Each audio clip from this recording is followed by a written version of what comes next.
So what to write? Given. तो हमें क्या लिखना है? पहले गिवन जो है वो लिखना है। क्या गिवन है?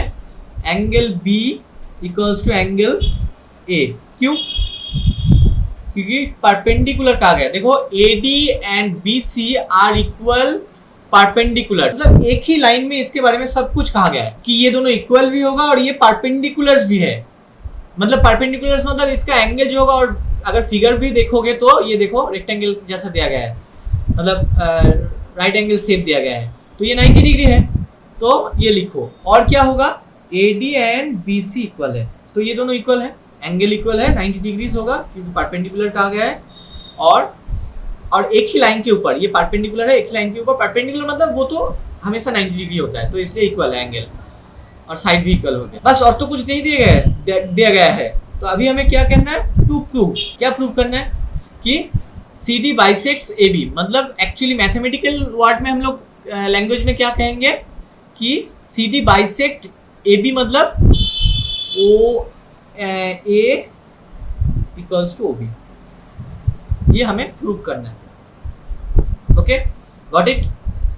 प्रूफ क्या होगा? इन वही है लिखना है, इन ट्राइंगल AOD एंड, अच्छा मैंने यहाँ पे B इक्वल्स टू C लिखा है ना, इसको ठीक से अरेंज करके लिखना चाहिए।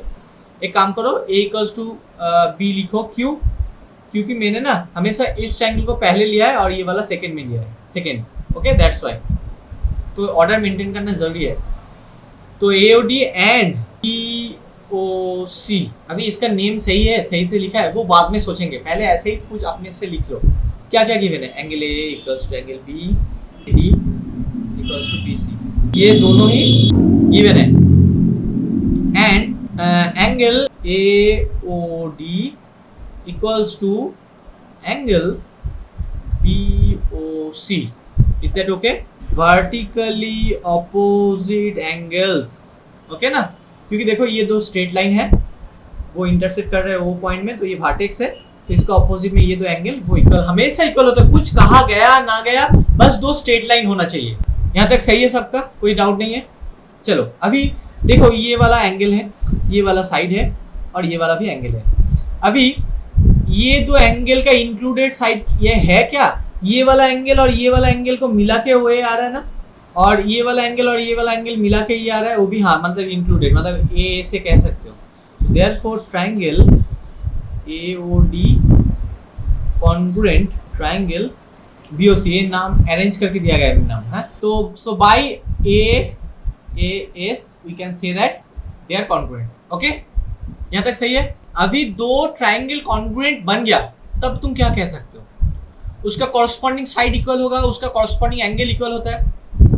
तो यहाँ पे हमें एंगल को लेके कोई काम नहीं है, यहाँ पे हमें काम है बाइसेक्ट कहा गया, मतलब साइड को लेके। CD बोला गया है, CD किसको बाइसेक्ट किया है? AB को। तो AB मतलब ये वाला है, तो इसका एक पार्ट हमें दिखाना क्या है? OA इक्वल्स टू OB, तो पहले OA लिखो यहाँ पे। अब बताओ OA का पोजीशन क्या है? फास्ट दो में है, तो यहाँ पे क्या होगा? फास्ट दो में कौन है? BO, मतलब OB लिख सकते हैं। तो अभी लॉजिकली तुम्हें समझना है। तो OA कहाँ पे है बताओ? ये वाला।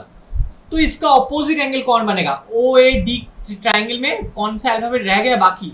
D, तो ये वाला ऑपोजिट एंगल होगा। अभी D एंगल के साथ कौन इक्वल है ये हमें पता नहीं है, तो हमें और डिटेल्स में जाना पड़ेगा। कैसे? देखो, एक तो हिंट्स तुम्हारे पास है, एक ट्रायंगल में 3 ही एंगल होता है, तो उसमें एक तो ये बन गया और एक तो ये भी बन गया, तो डेफिनेटली रिमेनिंग एंगल ये और ये सेम होगा या नहीं? क्योंकि ये दोनों कॉन्ग्रुएंट बन चुका है, होगा या नहीं बोलो? नहीं तो बाय CPCTC से भी तुम फाइंड कर सकते हो। तो इसलिए ये दोनों अगर इक्वल बन गया तो इसका ऑपोजिट एंगल ये है, तो ये इसके साथ इक्वल है, तो डेफिनेटली इसका ऑपोजिट साइड कौन होगा? बन गया ना CPCTC से कि OB इक्वल्स टू A और OA equals to OA। We can say that CD bisects AB। क्यों? क्योंकि इन दोनों का लेंथ इक्वल है। कोई ऐसे भी कह सकते हैं पॉइंट O बाइसेक्ट AB। सोचो ये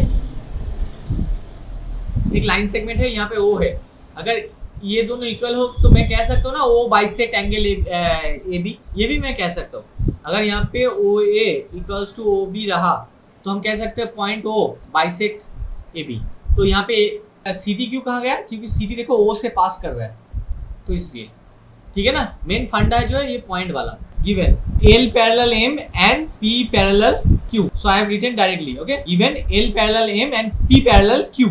Okay, to prove what to prove that triangle ABC congruent triangle CDA. Okay, proof. क्या प्रूफ करना है? इन quadrilateral ABCD. Okay, AB parallel CD and BC parallel AD. Why? Because from there given, which implies we can write L मतलब कौन है? ये दोनों. BC parallel AD. L मतलब AD है और M मतलब BC है. And यहाँ पे क्या है? P parallel Q given है ना? Which implies P मतलब पूरा लाइन. देखो एक बार फिर से मैं कह रहा हूँ, P मतलब पूरा लाइन. पूरा लाइन का अगर पूरा लाइन पैरेलल है मतलब उसका एक पार्ट भी तो पैरेलल होगा एक दूसरे के साथ, है या नहीं? तो इसलिए मैं लिख रहा हूँ व्हिच इंप्लाइज और दैट इज करके लिख सकते हो AB parallel CD. Okay, got it? ये वाला मैंने लिखा. ब्रैकेट में क्या लिखोगे? गिवन. सो देयरफॉर, सो यहाँ पे वी शुड राइट BC ना. मैंने गलती से लिख दिया था ये. We have to write BC actually. We have to write because L मतलब क्या है? AD है, वो लिखा है मैंने. और M मतलब क्या है? BC का एक मतलब M का एक पार्ट BC है, तो BC लिखना है. ठीक है ना? तो therefore ABCD is a parallelogram. अभी देखो यहाँ पे तुम लोग चाहो तो फ्रॉम दैट थ्योरम एक काम कर सकते हो. वो थ्योरम बुक में जहाँ पे लिखा है वो एक बार याद रख लेना, तो वो और आसान होगा. एक बार थ्योरम को लिख देना, बेहतर होगा.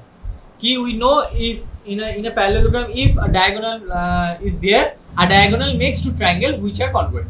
Okay, or you can do one more thing, that this is a parallelogram na, so opposite sides are equal. We can say AD equals to BC and AB equals to DC. ये क्यों है?